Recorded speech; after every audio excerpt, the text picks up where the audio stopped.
Guys, അപ്പൊ എല്ലാവർക്കും ഇന്നത്തെ ഒരു പുതിയ വ്ലോഗിലേക്ക് സ്വാഗതം. അപ്പൊ ഇന്ന് പെസഹാവ്യാഴാണ്. അപ്പൊ നമുക്ക് അപ്പം മുറിക്കണം.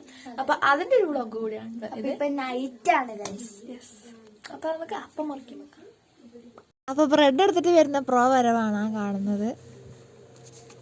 അതിനി പാത്രത്തിലോട്ട് മാറ്റണം കേട്ടോ. അതിനുള്ള പുറപ്പാടിലാണ്. പാക്കറ്റൊക്കെ പൊട്ടിച്ച് അത് ഇട്ട് കൊടുത്തു.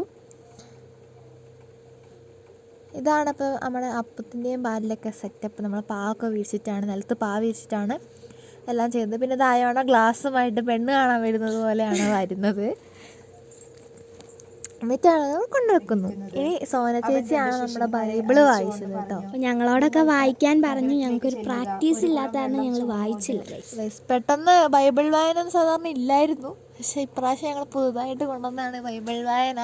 അതുകൊണ്ട് തന്നെ പെട്ടെന്നാണ് പ്രതീക്ഷിക്കാതെ ബൈബിള് വായിക്കാൻ പറഞ്ഞത്. അപ്പൊ നമ്മുടെ ആ ധൈര്യമൊക്കെ അങ്ങോട്ട് പോയി, എതിലേ പോയി. അതെ, അപ്പൊ ഞങ്ങൾ നേരെ സോനാൻറ്റീനെ അതങ്ങ് ഏൽപ്പിച്ചു. അതെ, ഇതാണ് നമ്മുടെ അപ്പമുറി. ശരിക്കും പറഞ്ഞ് ഇത്രയും പേരൊന്നല്ല നമ്മുടെ കുടുംബത്തിലുള്ളത്. ഇഷ്ടംപോലെ ആൾക്കാർ ഇനിയും ഉണ്ട്. പക്ഷേ നമ്മൾ ദൂര സ്ഥലങ്ങളിലായതുകൊണ്ട് മാത്രമാണ് ഇങ്ങനെ കുറച്ച് പേര് വെച്ചിട്ട് നമ്മുടെ അപ്പമുറി നടത്തുന്നത്. വീട്ടിലെ മൂത്ത ആളാണ് അപ്പം മുറിക്കേണ്ടത്.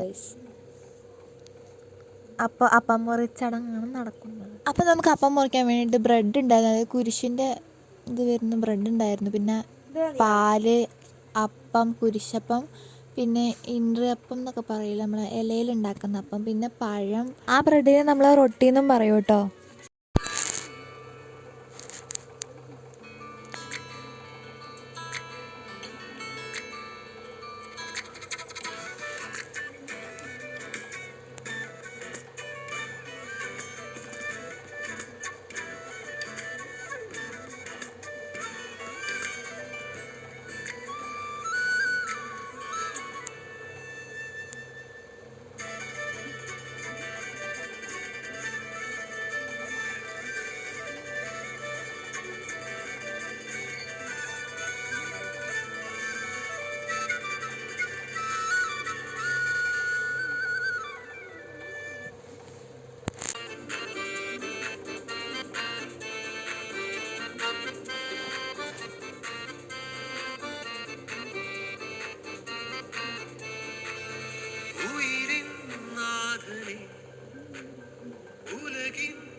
ഇവിടുത്തെ അപ്പം മുറി മുകളിലോട്ട് പോവുക. ഫോട്ടോ എടുക്കണം.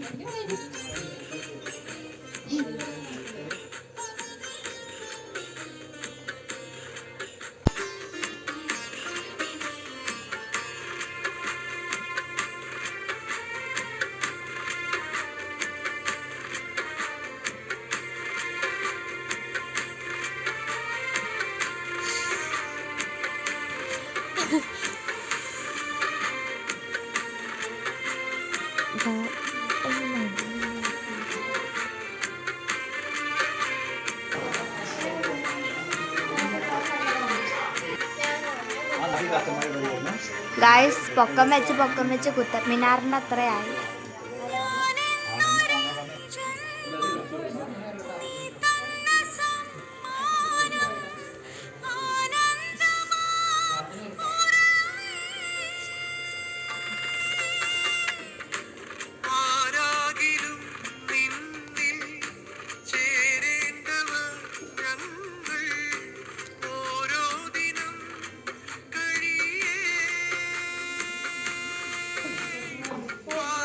Hi tech phone.